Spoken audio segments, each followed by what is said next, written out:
How would you react to learning that your grandson will be first human to have sex with an alien? When man first looked at the stars, we imagined there would be other life forms out there. 2F. Well done, my boy. We did it. We know, Kirk, we know. She's mean. She's green. Get her on my peen. Captain James T. Kirk. Captain's log, in her. Kirk actually only got with 2 to 4 people in the entirety of tows. Nope, not kidding. How many did he flirt with? How many stories of past escapades? I take for granted the show can't show me all his exploits, but I think he was laying intergalactic pipe at every opportunity. You're thinking of Riker. That guy got around. And I am quite honestly very ashamed that one of my first ever crushes was a boy astronaut with a very appealing beard. I don't see Riker as much of a boy, especially by the standards of the time. There is a whole episode where a dude hooks up with Troy to try and piss off Riker, and he's just like, dude, if you make her happy, I wish you the best. Maybe it's a definition thing, but to me a boy is the type that if he had broken up with Troy he'd be saying whatever, I get all kinds of pussy and you're too slutty and loose and ugly anyway. Riker was just pro-effing in general. He wants to F a lot, he wants other people to F who they want, he even wants his ex to F whomever she wants. The man was very secure in his pro-effing stance, even if his constant effing did occasionally get the ship into mortal danger. To be fair, he was able to F his way both into and out of several messes. Hell, he wants his captain to F as well, sending him to Risa and asking Picard to bring him back a statue which says he's available and interested in effing. Web link. True, he did try and trick Picard into a situation ripe for effing. You are probably right. My description was a little over-exaggerated. 1. Flirt with, a lot, but I should mention that a lot of his flirtations were for ulterior reasons, trying to escape a dangerous situation by flirting with a guard, for example, or otherwise under duress. There are several moments where it's made clear that Kirk's true love is the Enterprise. 2. Surprisingly few. Kirk doesn't have a ton of exes, there's even a line that indicates he was kind of a nerd at the Academy. In the canonical show, not counting the films, he has 4 total. Laying pipe means taking a dump. Aussies. Please don't kink shame the captain. I did make it with a hot alien babe. And in the end, is that not what man has dreamt of since first he looked up at the stars? Kif, I'm asking you a question.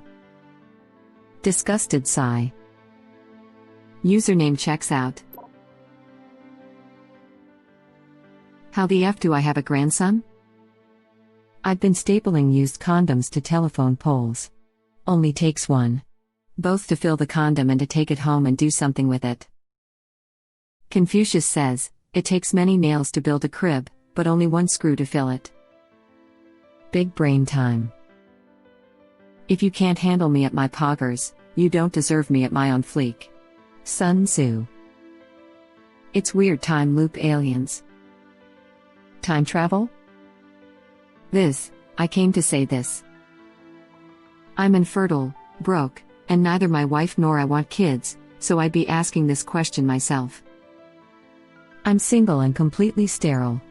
I would also be very confused. I guess that would mean medical technology has improved a lot.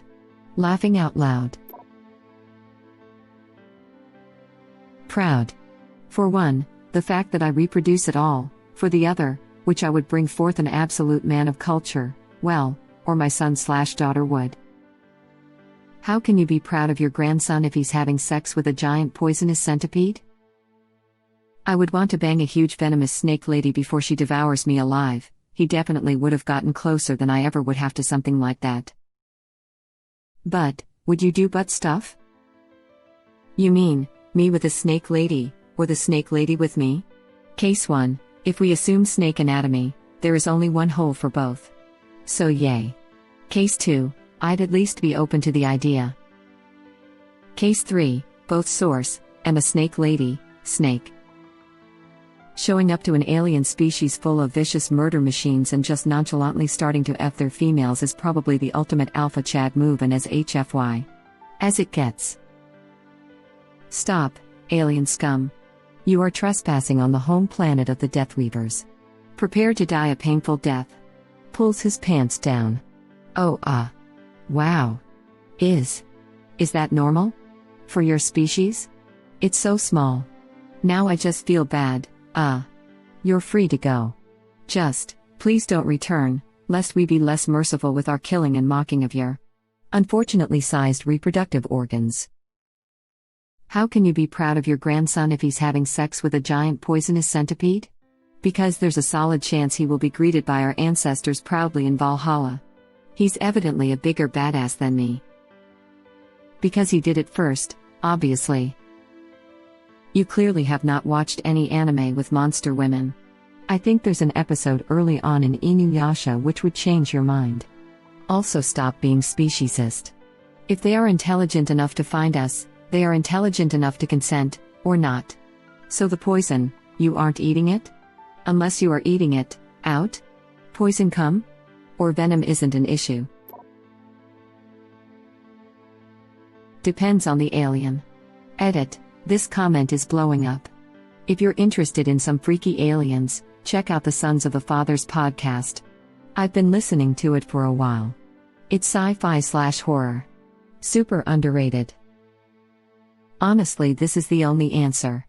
If it's like one of those bugs that bites its partner's head off to climax, the history-making event is off once I find my extra-strength bug spray. There's a difference between my grandson broke through the stigma between our species and another more advanced species to create a milestone in human history, and my grandson was the first to commit xenobestiality. Mr. Space Hands. Bring me a dream. Make them the cutest xeno I've ever seen. Give them 2 lips like noses and ogre. Then tell them that their lonesome nights are over. This AL is so much funnier if you read it as if the people who typed it were actually grandparents. Of all the replies I've gotten here, this one made me laugh the hardest. Some people call him Maurice. Some people call him the gangsta of love. I don't think it applies. Animalistic creatures do not consent, thus bestiality is not sex, and it is rape. I assumed a consensual thing for the question to be even valid. Well, someone already mentioned the Hutts. Hutts are sentient species, but they are not humanoid and resemble gigantic worms with arms. In the Star Trek sense, there was a species that is incredibly advanced telepathic, even called species 8472. While Hutts resemble giant slugs, 8472 are some sort of nightmare centaur-like creature. While they do more closely resemble terrestrial animals than humans, they are still more advanced than humans.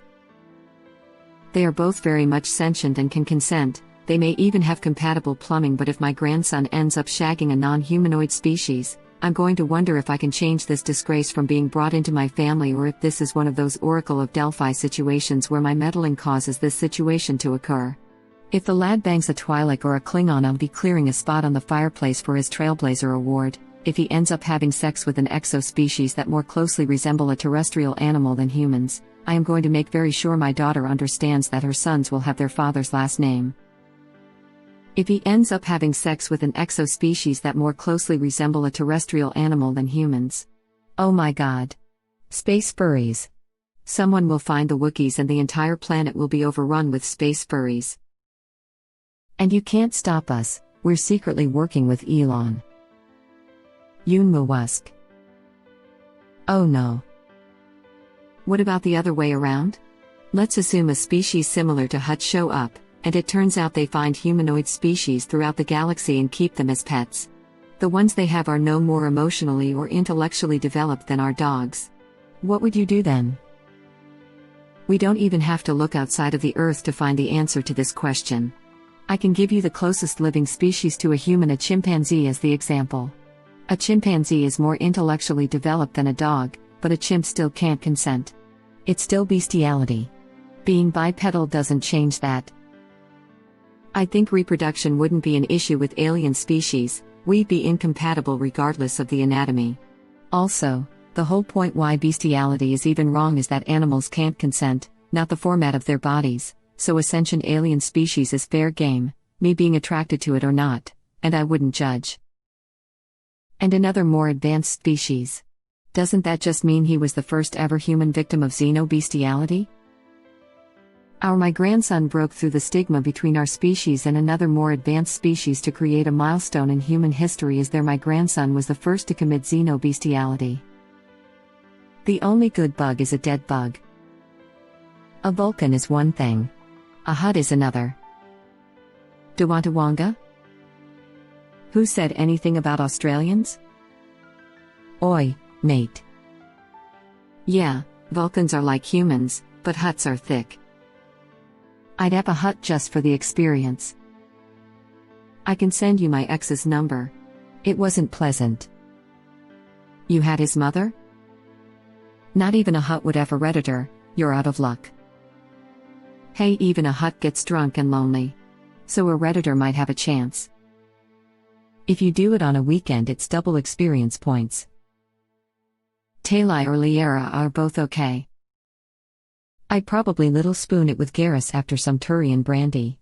How am I going to judge Gatormech 3 for going there? It's 2052, live your dream, lil dog. Dude, Turian brandy is dextro. You'd puke your guts out and effing die. What can I say? Garrus makes me want to take risks. To quote Morden, human ingestion of tissue could provoke allergic reactions. Anaphylactic shock possible, so don't.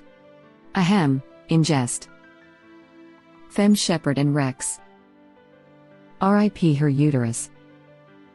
Rex has quads. Pride or disgust. The green women from Star Trek or the thing from the thing. Disgust with the Regalians since they are slaves.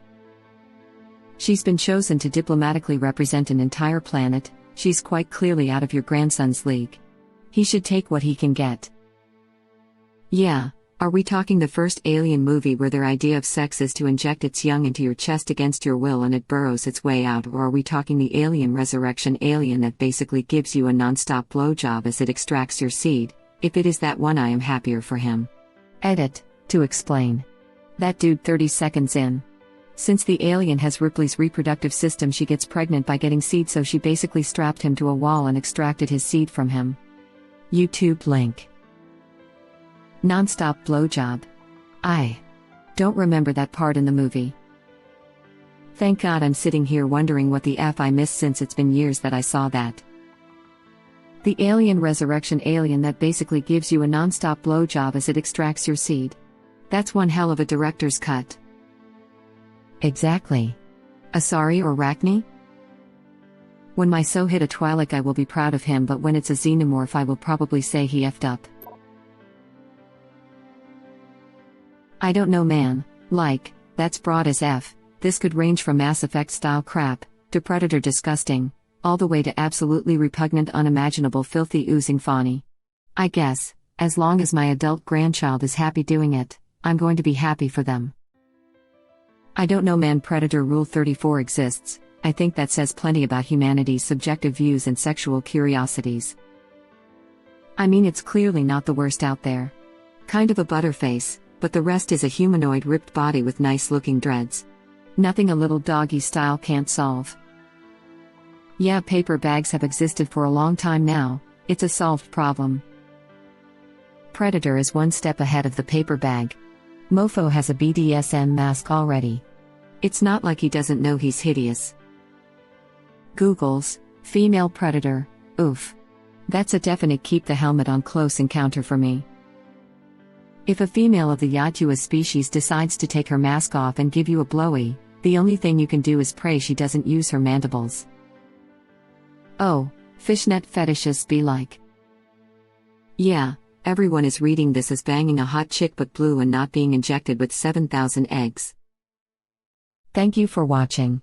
Please subscribe to be the first to know about Red Rabbit Reader's new videos. If you like our videos, please like them on YouTube and share them with your friends. We welcome your comments below. Press to start another of our videos.